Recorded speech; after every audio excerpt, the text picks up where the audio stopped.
Assalamualaikum warahmatullahi wabarakatuh. Apa kabar sobat traders? Ketemu lagi dengan saya Hendro Masori di The Traders TV. Mudah-mudahan Anda selalu dalam keadaan sehat walafiat, sukses dan bahagia selalu.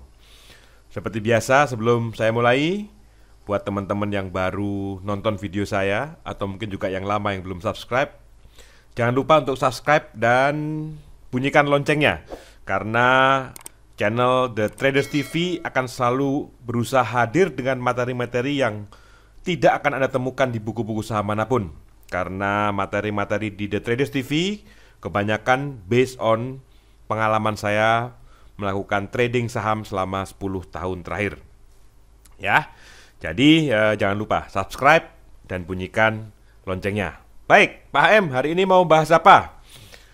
Hari ini saya akan membahas suatu momen yang akan terjadi dalam waktu dekat beberapa hari dari sekarang, yaitu rebalancing MSCI Index. Jadi cuan 70% dalam 8 hari. Menarik kan? Oke, mari kita mulai. Ikan sepat, ikan gabus, ikan lele. Lebih cepat, lebih bagus, tak bertele-tele. Oke ya. Kita bahas dulu mengenai MSCI Index itu apa Pak HM ya. MSCI itu adalah singkatan dari Morgan Stanley Capital International. Ini perusahaan keuangan yang besar yang bermarkas di New York, Amerika. Nah, salah satu yang dipublish oleh perusahaan ini adalah yang disebut sebagai MSCI Index. Teman-teman, MSCI Index ini digunakan untuk mengukur kinerja pasar di wilayah tertentu dan global juga sih sebenarnya. Nah, semua itu ditetapkan sesuai standar perhitungan dari MSCI.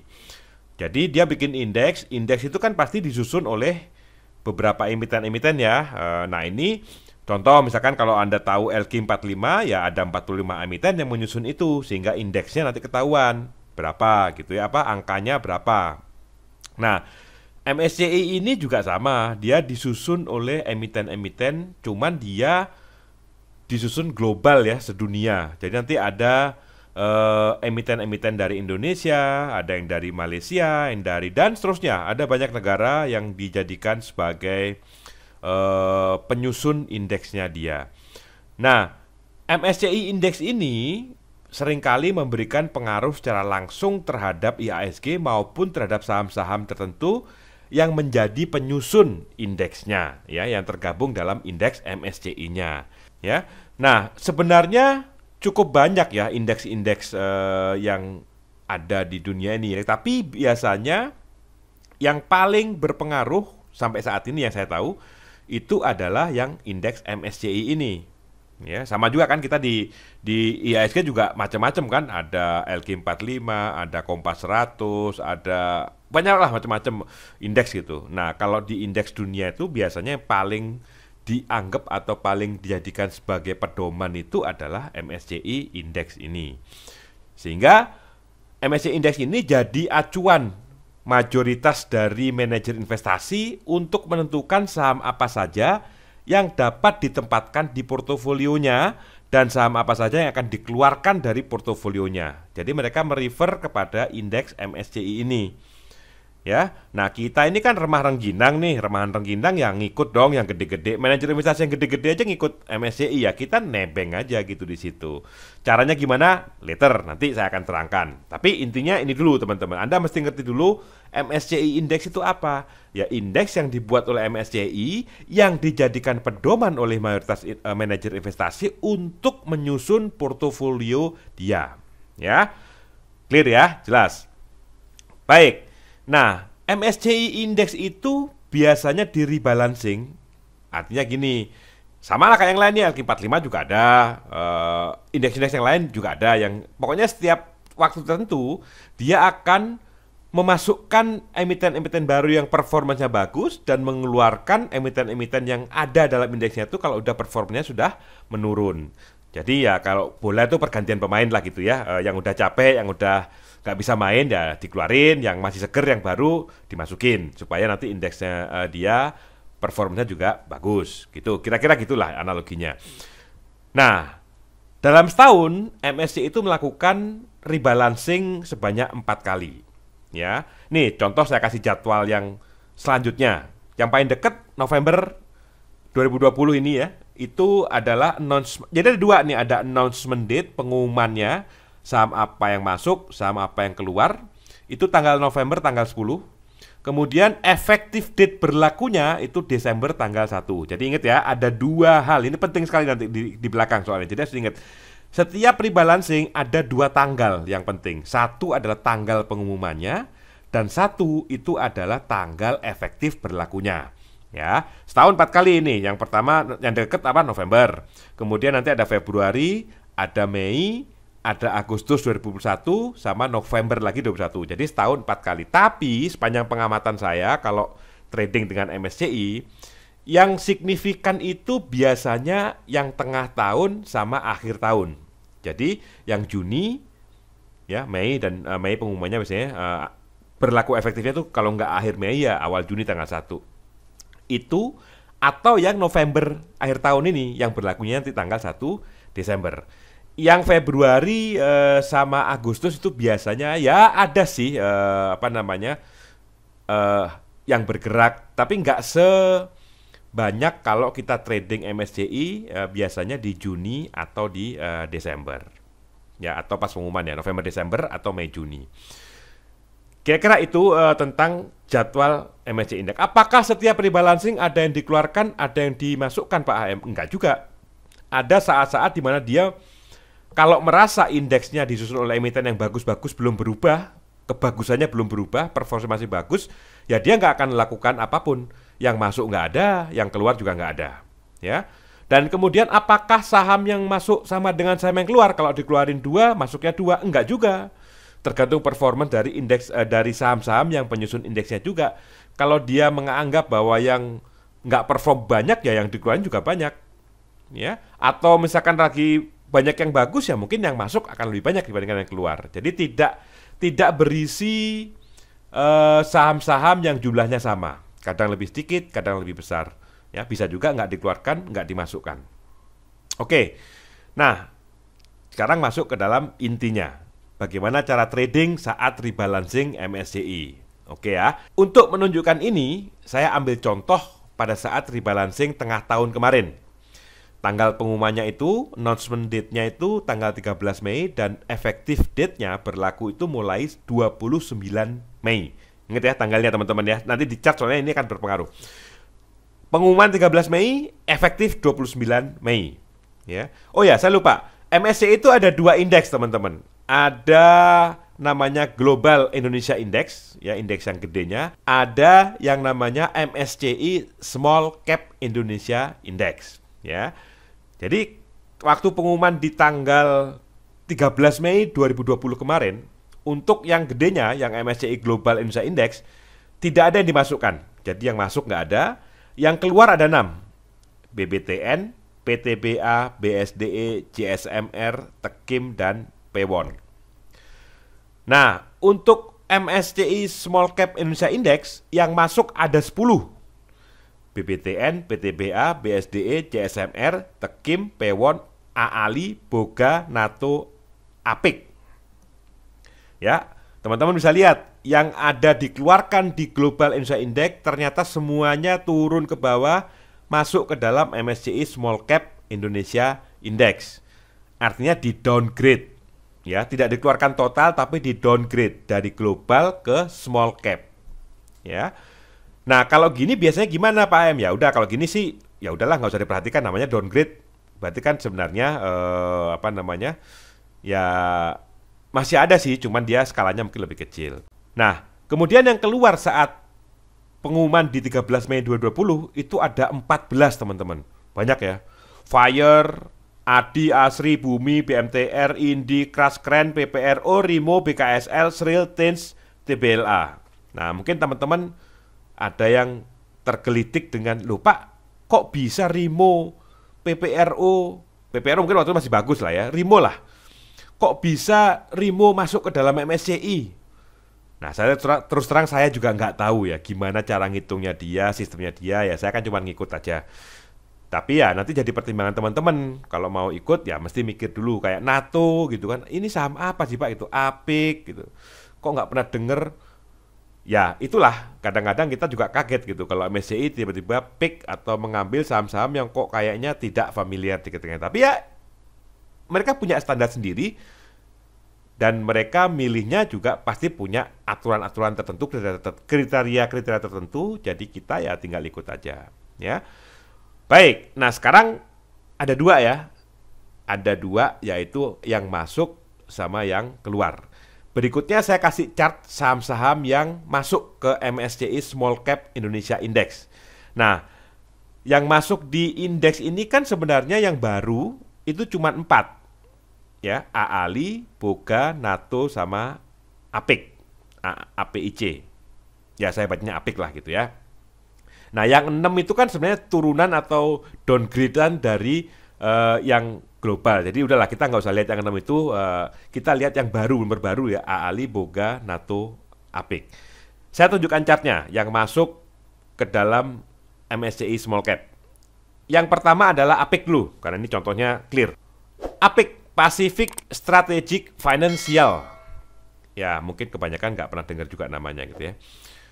Coba lihat teman-teman ya, ini yang kotak kuning ini sebenarnya tanggal awalnya ini di sini itu adalah, ini nggak kelihatan, tanggal 13 Mei saat pengumuman MSCI rebalancing. Ya, saat diumumkan dia masuk di sini tanggal 13. Nah, kemudian candle yang hijau ini adalah tanggal 29, yaitu tanggal di mana berlakunya secara efektif MSCI indeks yang baru. Anda lihat ya, dari tanggal pengumuman sampai tanggal efektifnya itu, ini APIK naik terus, nggak pernah berhenti. Dari 770 sampai topnya itu di 1035. Ya, kalau dihitung naik sekitar 25%.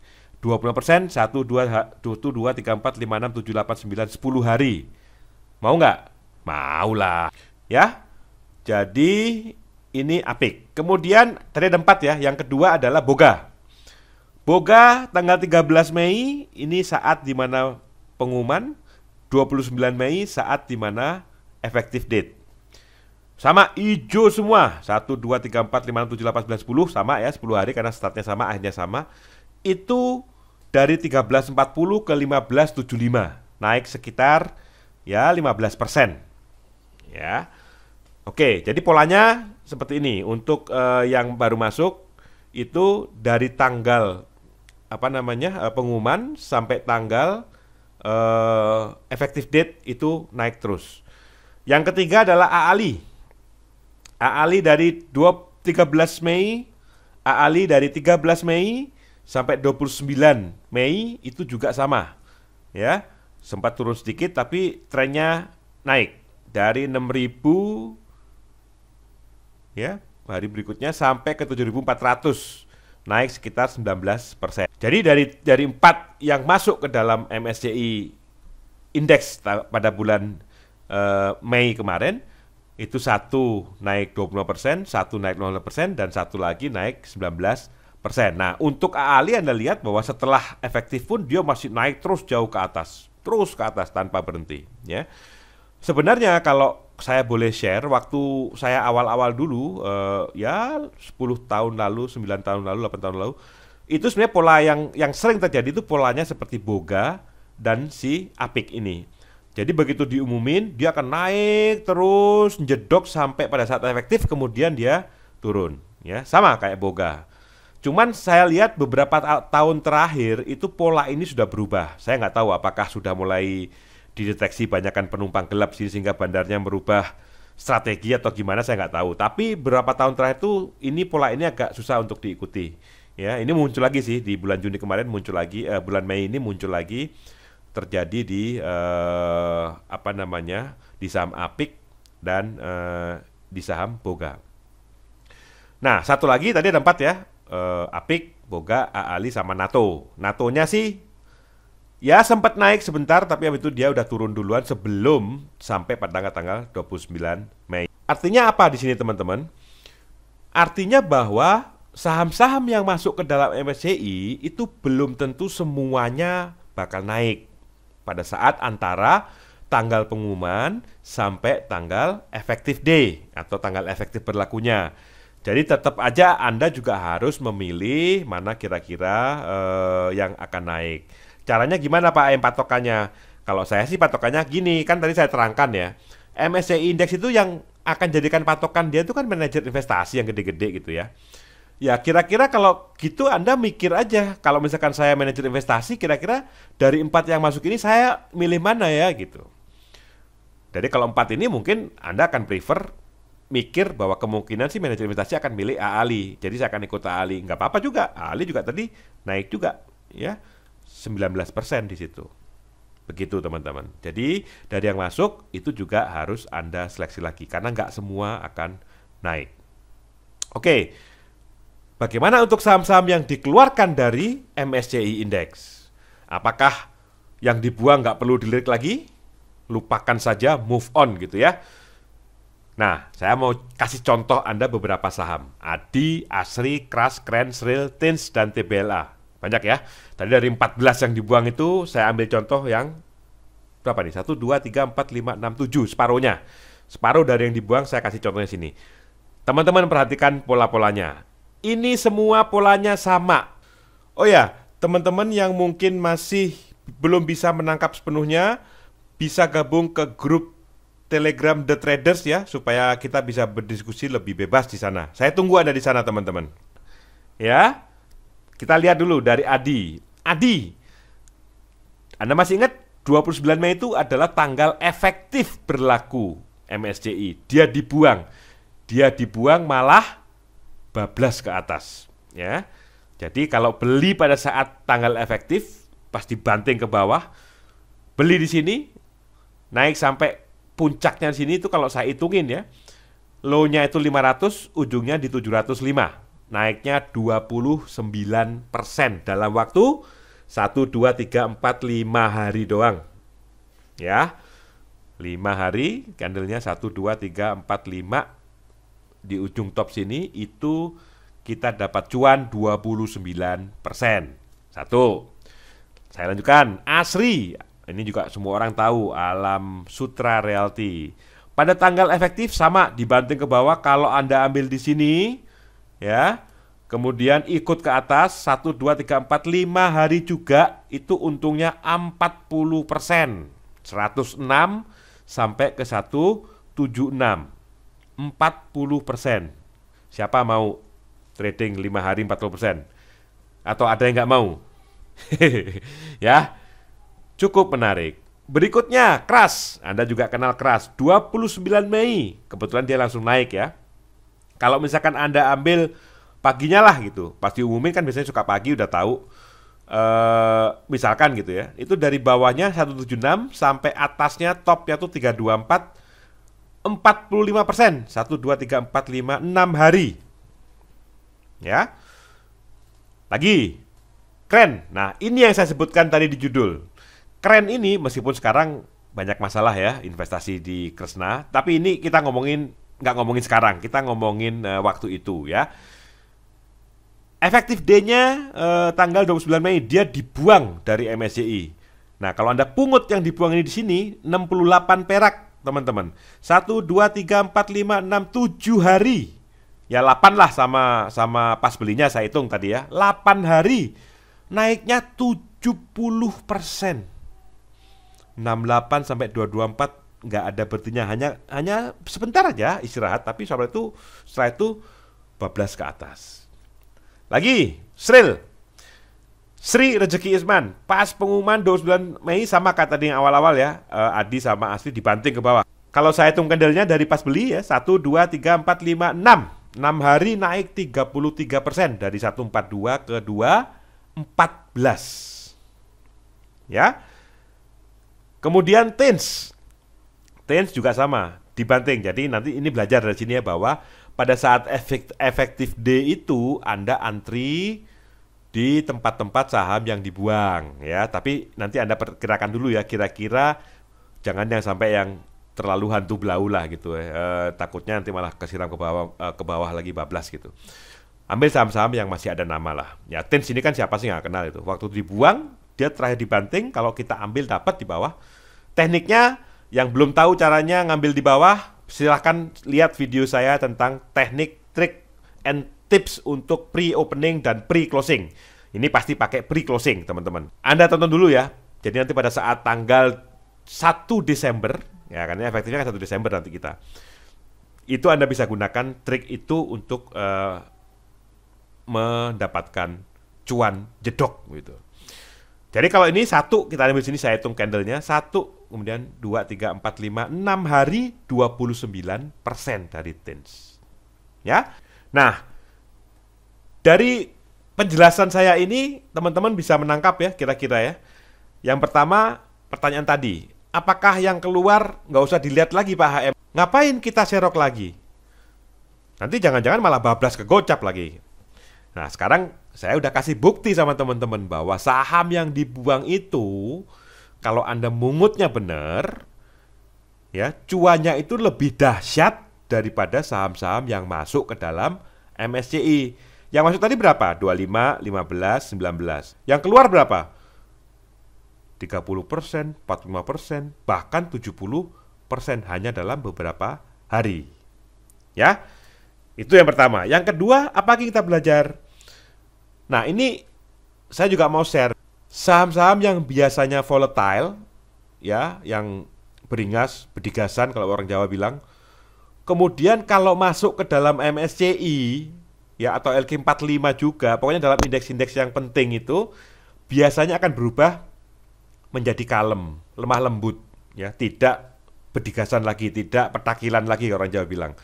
Tapi saham-saham yang dari MSCI Index kalau dikeluarkan, yang dulunya petakilan ya balik kembali petakilan. Anda bisa memanfaatkan yang seneng-seneng scalping dan segala macam, itu pasti lahan untuk mencari uang. Kesimpulannya apa Pak M? Kesimpulan yang pertama, tidak semua saham yang masuk atau keluar dari MSCI Index itu mengalami kenaikan. Ya, jadi kayak tadi ada 4 yang masuk, yang naik 3, yang 1 enggak. Dari yang keluar ada 14, yang naik setelah dikeluarkan itu ada 7, yang 7 enggak. Ya, jadi hati-hati. Nah, kunci kedua itu adalah gunakan money management dengan baik. Kalau saham-sahamnya Anda nggak terlalu kenal tapi menarik Anda mau ikut, ya MM-nya diatur, jangan dibiuin di situ. Nanti kalau dijorokin ke jurang, Anda bisa kolaps gitu ya. Jadi gunakan money management yang baik. Kalau sahamnya Anda yakin termasuk saham-saham yang lumayan bagus, ya silahkan mungkin penggunaan atau menggunakan modal yang lebih besar. Nah, ini tadi saya ingatkan juga bahwa ini kan sebenarnya yang punya gawe dalam tanda kutip itu kan manajer investasi, karena dia mau mengikuti indeks yang baru atau setelah dibalancing dari MSCI, ya. Jadi naik enggaknya saham itu yang masuk atau yang keluar itu sebenarnya tergantung juga dari pilihan manajer investasi juga gitu ya, yang terutama yang masuk ya. Kalau yang keluar mungkin enggak terlalu. Yang masuk itu tergantung dari pilihan manajer investasi. Kalau mereka semua ternyata memilih satu saham yang sama, itu ya mungkin naiknya akan lebih kenceng ya. Kemudian saham-saham yang masuk ke dalam MSCI Index, dari pelajaran tadi, dari keterangan saya tadi, buy-nya itu pada saat announcement. Pilih yang benar, announcement kemudian Anda buy, dan jualnya saat efektif D-nya. Ya, karena setelah efektif D, saya tadi kasih contoh 2, Apik dan Boga itu dia akan kembali turun. Meskipun ada contoh Ali yang dia terus bablas ke atas. Ya, gampang lah kalau Anda biasa menggunakan trailing stop yang otomatis, ya gunakan trailing stop otomatis kalau udah naik cukup tinggi pada saat tanggal itu. Ya, saya ulangi, saham yang masuk ke dalam MSCI Index belinya saat pengumuman, kalau ke depan berarti tanggal 10 November, jualnya saat dia efektif, tanggal 1 Desember 2020. Nah, tapi catatan untuk yang ini, beberapa tahun terakhir itu terjadi perubahan, ya, nggak selalu kayak gitu. Meskipun beberapa saham yang masuk masih stick dengan pola seperti ini, ya. Nah, saham-saham yang dikeluarkan itu belinya kapan? Belinya pada saat berlakunya MSCI Index yang baru. Jadi kalau dalam kasus ke depan, Anda buy-nya pinter-pinteran mancing pada saat tanggal 1 Desember. Jualnya kapan? Nah, kalau ini jualnya ya ikutin aja gitu ya. Gunakan trailing stop boleh, mau pakai pola boleh, mau pakai target boleh. Ah, saya cukup lah Pak HM 10% berapa hari udah puas banget gitu. Ya sudah, 10% pasang aja. 10% kena ya udah, kalau dia bablas nggak usah disesali teman-teman. Wong cuan kok disesali. Yang sesak kadang-kadang kadang teman-teman ini aneh gitu. Cuan tapi nyesel gitu. Ya kalau cuan udahlah gitu. Forget it, move on, cari yang lain. Dan kemudian yang paling penting tetap ya, pasang stop loss untuk mengurangi risiko Anda ya.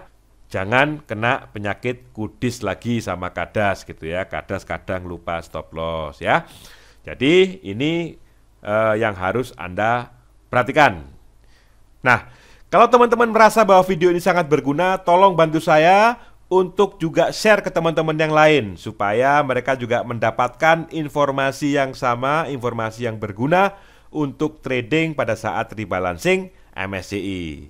Sekian dulu teman-teman, sampai ketemu di video berikutnya yang pasti akan tetap menarik untuk Anda.